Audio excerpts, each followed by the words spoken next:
Okay, Hare Krishna.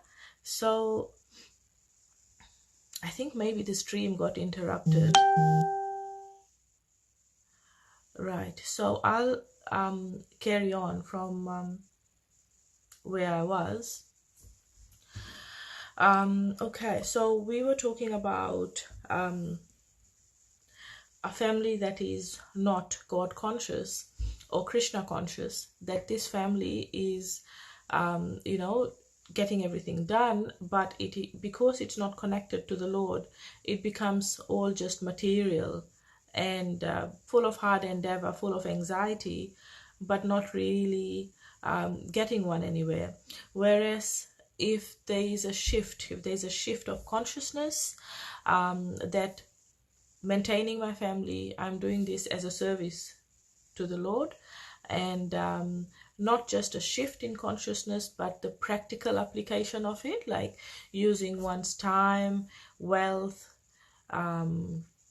wisdom, words, using one's assets in the service of the Lord, using one's relationships and family members in the service of the Lord. So practically doing all these things, then the entire maintenance and hard endeavor of family life becomes devotional service and becomes pleasurable. So so in the scriptures, over and over we see that family life which is not just not connected to the Lord is heavily condemned. And because oftentimes people get married with false ideas of using the other person, using their spouse to satisfy their needs, and having the false conception that now I've got, say for example, this person, and now they'll be my cleaner, my cook, they will satisfy my every whim. And there are false expectations on probably both sides. And then of course then that leads to frustration and problems.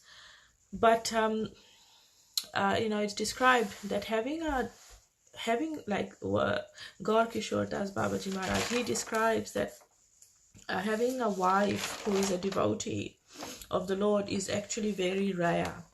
And that it's meant to be a partnership, that that both of the spouses are helping each other progress in their spiritual lives and in devotional service.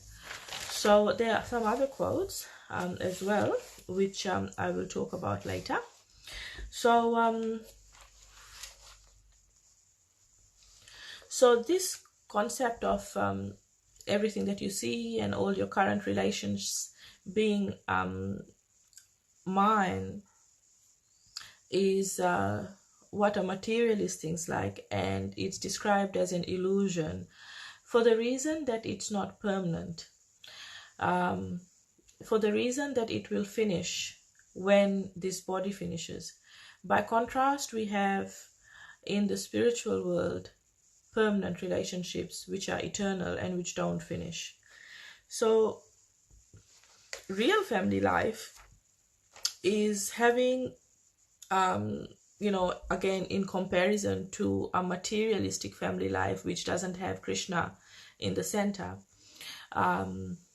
So real family life, and in Sanskrit the word garasta and grahamedi are used, which I will describe later.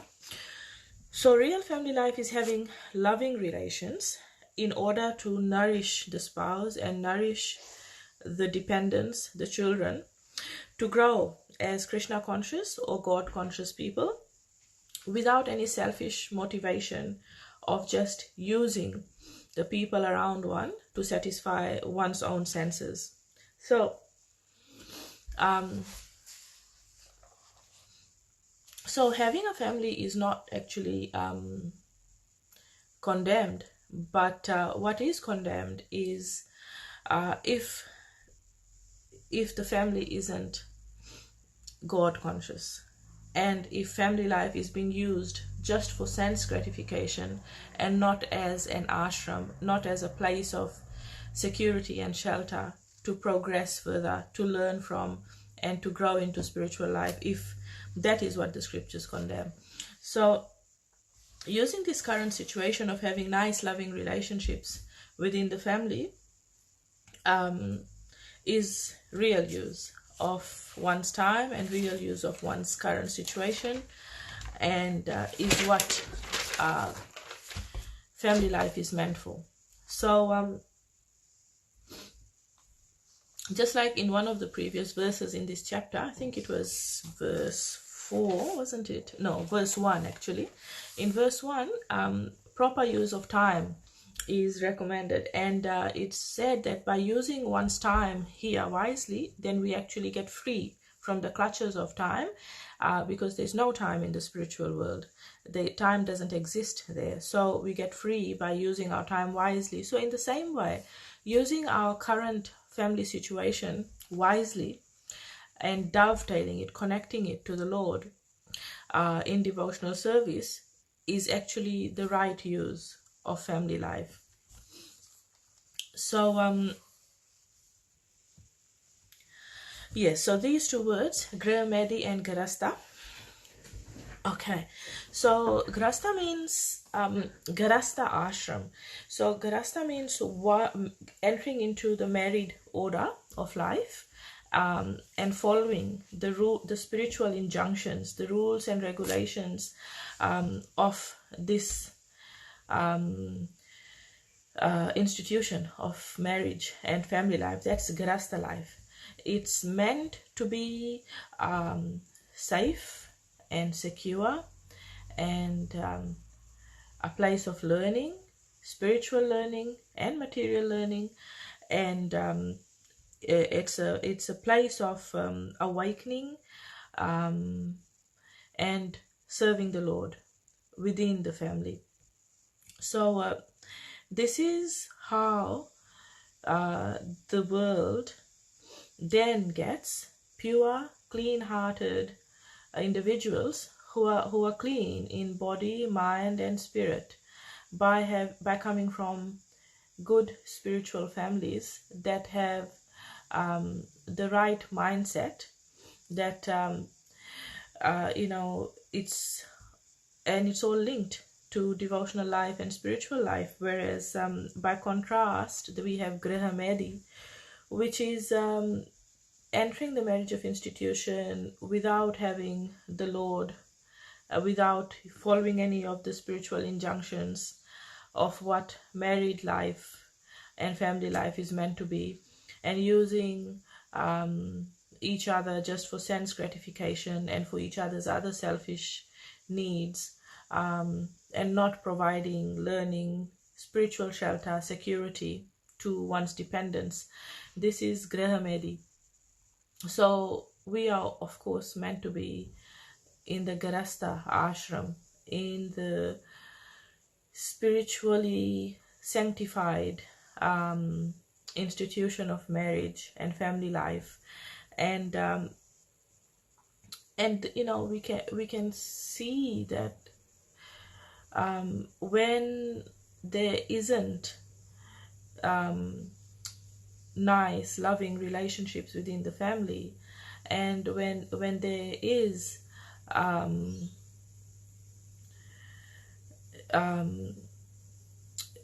lack of shelter and security in the family, then individuals, children who come out as adults from such homes, they have all sorts of problems, and they actually suffer so many different issues. Whereas what the world really needs are individuals who are stable mentally, physically, who are clean in body and heart and spirit. And this comes from loving family life, which is Krishna conscious, which is God conscious, which allows the children safety and security and spiritual learning. So, I'll use the example of Bhakti Vinod Thakur, one of our previous acharyas who had 12 children, and he worked as a magistrate, and he wrote so many books.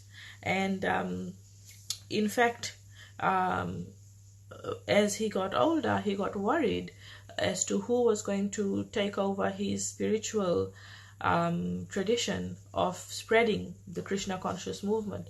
And he prayed to Lord Vishnu to send somebody special, and he begot another child with the purpose of preaching Krishna consciousness. So this is what I was meaning. We use everything that we can, and in particular our children, our spouse, ourselves.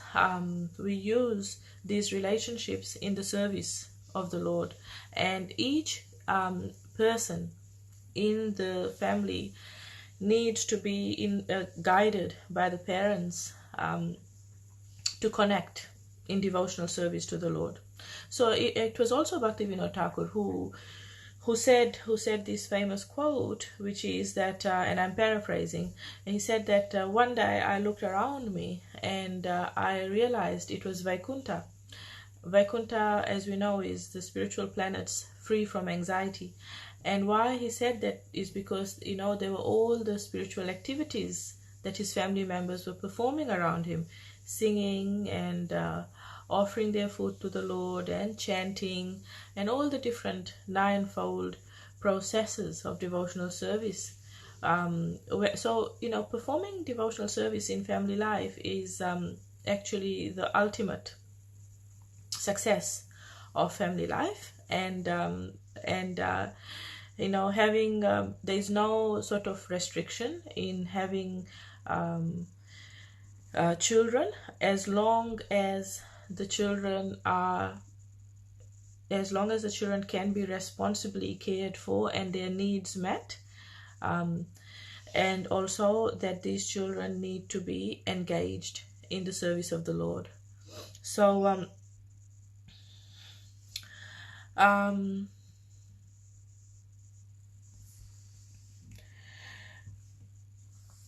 one really important point to understand is that it's described that these current families that we have are temporary, and asat is used, and therefore it's called an illusion. So the important thing to understand is, yes, sure, it's temporary and they're only related to me while I have this body, but it's not artificial. It's actually really true that I am a mother and I need to be maintaining my family and looking after them and providing spiritual shelter. So we can't actually use it as a spiritual bypass to neglect our current responsibilities.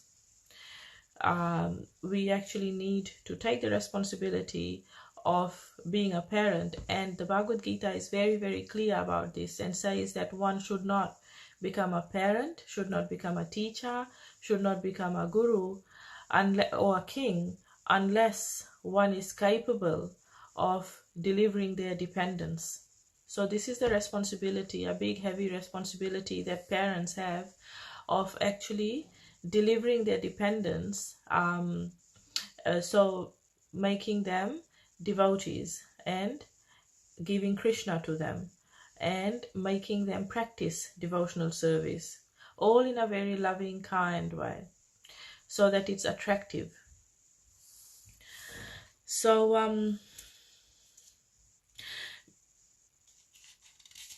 using the same family and engaging everybody in Krishna consciousness becomes a joyful process and becomes devotional service. And then they actually, as we know, maintaining a family is a huge effort and endeavor. And doing this as devotional service, as sacrifice, is what it's meant to be, as yagna, and in order to please the Lord. So everything that we do needs to be devotional service in that way, and done in the mood of pleasing the Lord, even raising a family. So it's not it's not binding if it's done in that way. In fact, it's liberating and directly transcendental devotional service. So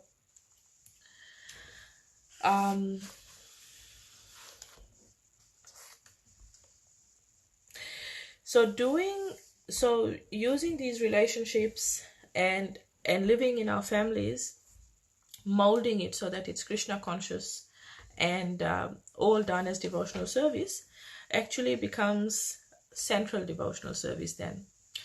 Like I was saying, it takes a lot of energy and hard endeavor to maintain a family. So we don't really need to be particularly doing any other devotional service if we can't, but of course do it if we can. But maintaining our family needs to be done in the mood that this is devotional service, this is a sacrifice, I'm doing this to please the Lord, and at the same time saving souls by delivering dependence.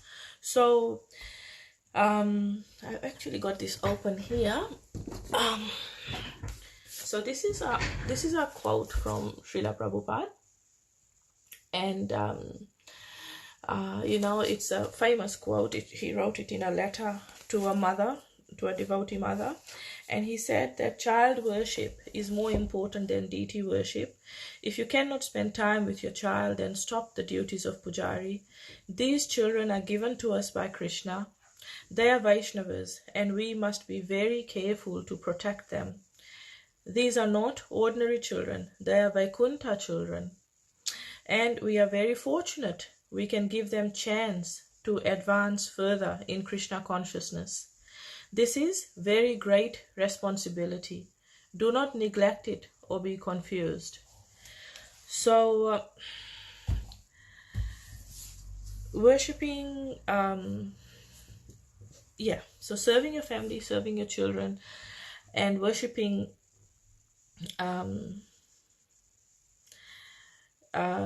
your child as your deity, feeding them at the right time, meeting their needs, dressing them correctly, and most importantly, meeting their spiritual needs and giving them spiritual learning, spiritual shelter is what household life is all about.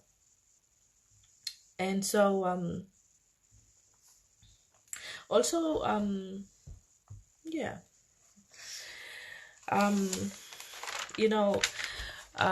renunciates, the sannyasis and the brahmacharis, they sometimes they have this mentality, oh, household life is inferior, whereas it's not. Many times in the scriptures it is said that a household that is Krishna conscious and following the rules and regulations of spiritual of devotional service and having Krishna in the center and doing everything in the household to please the Lord, that it is as good as being sannyas, and it's actually called sannyas even while remaining in a household situation. So we shouldn't be confused about this. In fact, the Grihastha ashram is really important and the most important for maintaining all the other ashrams in the Varnashram system. And Krishna actually says in the Bhagavad Gita that so the other thing is that the renunciates, they often condemn household life, saying it's just sense gratification because sex is involved, whereas Krishna actually says in the Bhagavad Gita that I am sex, which is not contrary to the spiritual injunctions.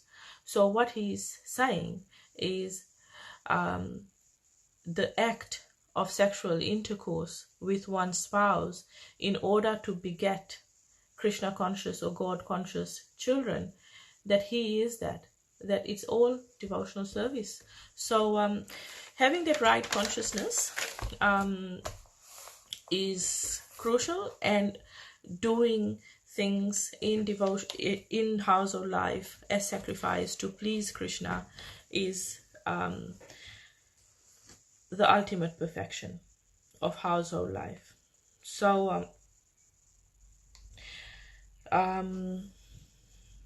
yeah, so okay. So another quote that is often used, that we need to actually know, is that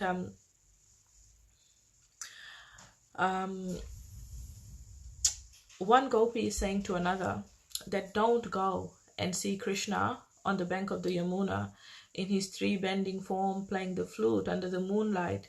Don't go, because if you go, you will be so enchanted and attracted by that Krishna that society, friendships and family life will not have any more attraction for you anymore. So it won't actually, it will just pale by comparison, because Krishna is so attractive standing there playing his flute under the moonlight. So I mean, that's at that point in time, because and the gopis we cannot compare ourselves to. They left everything to please Krishna.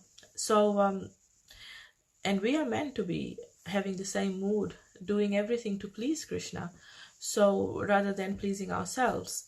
So the thing is that when these current relationships are then joined to Krishna by devotional service, then they also become intensely sweet. They all become purified and spiritual. Just like we say, when we use this body in devotional service, this body of matter actually acts like an iron rod that has been put in fire. It acts like fire. It becomes spiritualized. So in the same way, using our spouses, our relationships with our spouses and our children, and not for our own pleasure, but for devotional service, these relationships become intensely sweet, intensely rewarding, and because they're spiritual now. So that's something that we really need to have as the proper mindset. And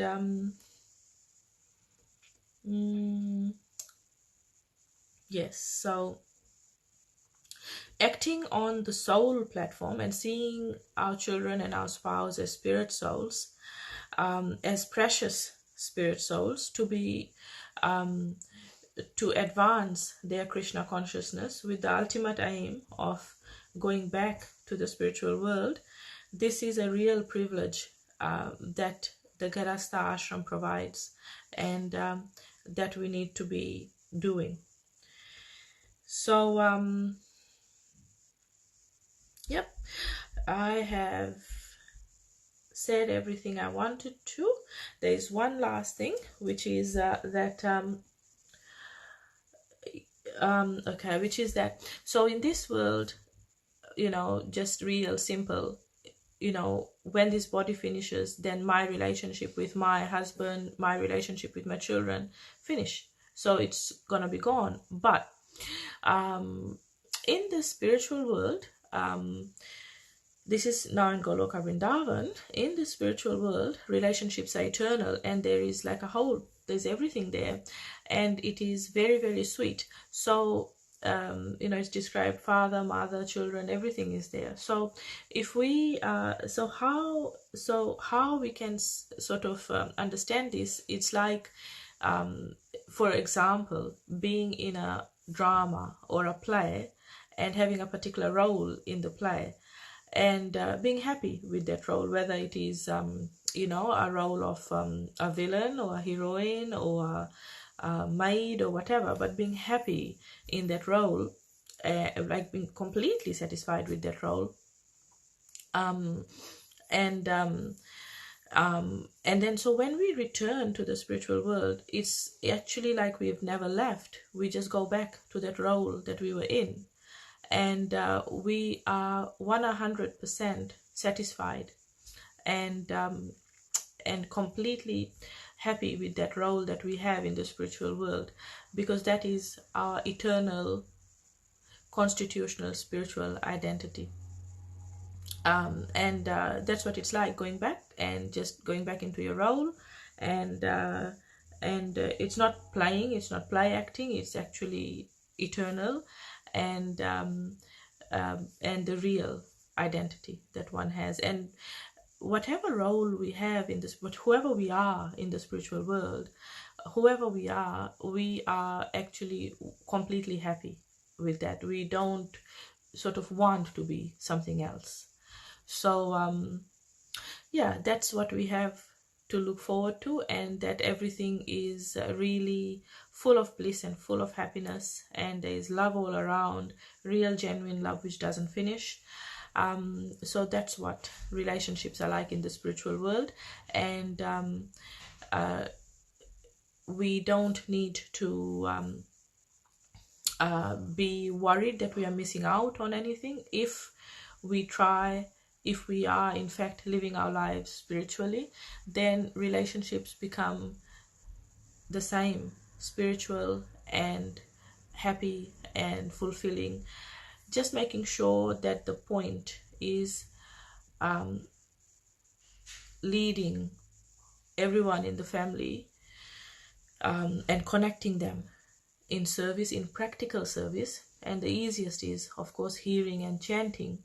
So we hear and we chant the Hare Krishna Maha Mantra, and which is Hare Krishna, Krishna Krishna, Hare Hare, Hare Ram, Ram Ram, Hare Hare. And then there are also 7 other processes of, like deity worship, offering prayers, using one's body to go to a place of pilgrimage, all of that. So in Grihastha life, the house is a place of pilgrimage, because the whole house is like a temple, because everything that you have is being used in the service of the Lord. So that is what a Krishna conscious Grihastha life is like. And in comparison, a material Grihastha life is without, is quite unhappy and full of anxiety if there is not God in the center. So thank you very much for listening, and I hope something useful has been learned out of this discussion today. And yep, have a good day everyone. Hare Krishna. Jai Srila Prabhupada.